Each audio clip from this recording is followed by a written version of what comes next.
Hi guys and welcome back. Sa video na ito, tuturuan ko kayo kung paano gumawa at mag-prepare ng SNAP solution.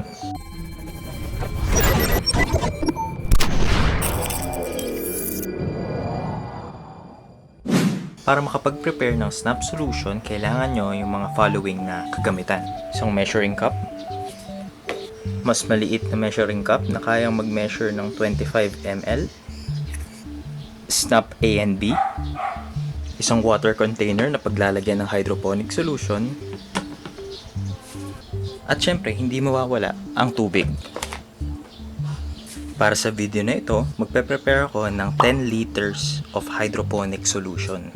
Ngayon, kailangan ko lang mag-measure ng 10 liters ng tubig at itatransfer ko dito sa white bucket natin.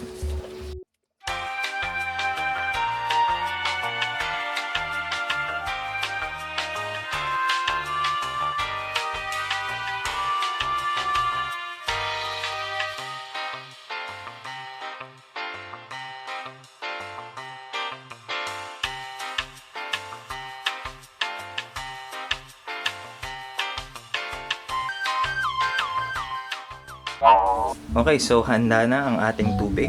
Ngayon, ang susunod na ihahanda naman natin ay yung mismong hydroponic solution. Kailangan lang natin ng 25 ml ng SNAP A at 25 ml ng SNAP B. Ugaliin na bago gamitin ang SNAP A at SNAP B ay i-shake well muna natin. Uunahin kong maglagay ng SNAP A sa ating tubig.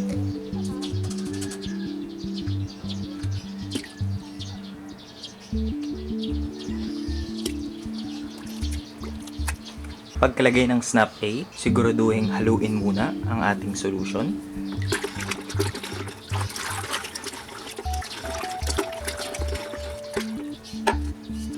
Susunod naman natin ilalagay ang SNAP B.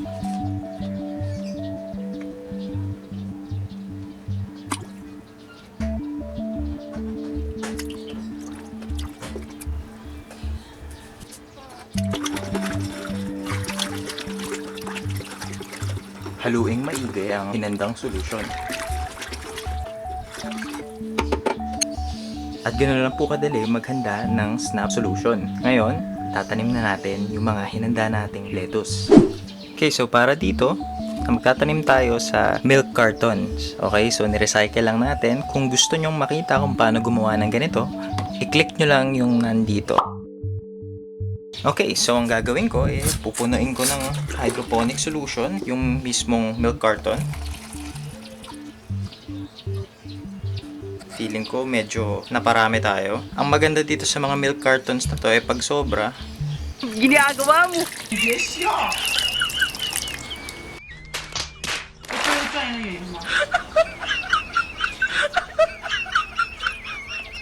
At itatransplant na natin yung dalawang lettuce.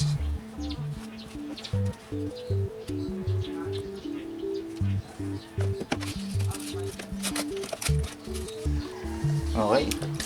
So, lalagyan na ulit natin ng hydroponic solution, ang milk carton na inihanda natin.